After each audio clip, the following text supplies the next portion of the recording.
اچھا کرو گے دوستو اچھا ہوگا. کسی کے ساتھ اگر ہم نے برا کر دیا تو اس سے برا ہو نہ ہو ہمارا برا پہلے ہو جائے گا. ہو سکتا ہے کوئی بچی قد میں چھوٹی ہوتی ہے.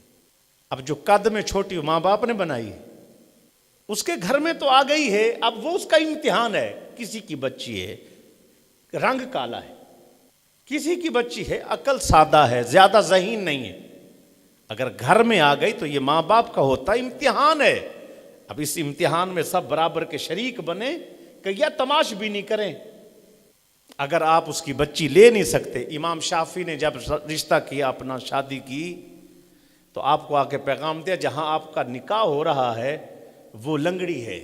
کیا ہے؟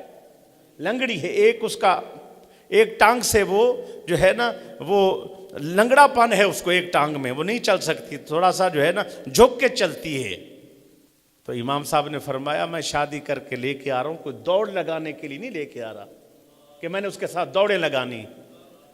میری بیوی ہے, اگر اس میں ایک کمی مجھ میں ہوتی تو کیا وہ برداشت نہ کر جاتی؟ اس کے بعد شادی کی تو وقت کے امام بھی بنے اور بیوی نے اتنی سپورٹ کی, مدد کی کہ دین کو ترقی مل گئی.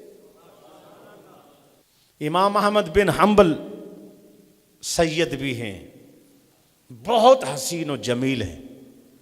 جب شادی کا پیغام بھیجا تو ایک کس جگہ پر پیغام بھیجا؟ ایک لڑکی کی شادی نہیں ہوتی تھی.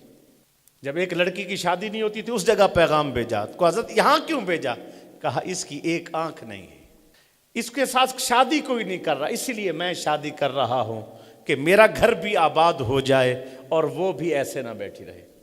چھوٹے چھوٹے مسائل پر ہم لوگوں کے رشتے خراب کر دیتے ہیں, لوگوں کی بیٹیوں کو گھر میں بٹھا دیتے. چھوٹی چھوٹی چیزوں پر ہم نے ابھی تک اسلام کی الف بے تے کو بھی نہیں سمجھا. 70 سال کے ہم مسلمان ہیں, 80 سال کے ہم مسلمان ہیں, خاندانی مسلمان ہیں, باپ دادا پردادا مسلمان ہیں, لیکن اسلام کی ایک جز بھی ہمارے پاس نہیں. اخلاقیات نہیں ہیں, عمل نہیں ہے, انسان کے ساتھ انسان کیسے رہتا ہے بالکل کوئی خبر نہیں ہے.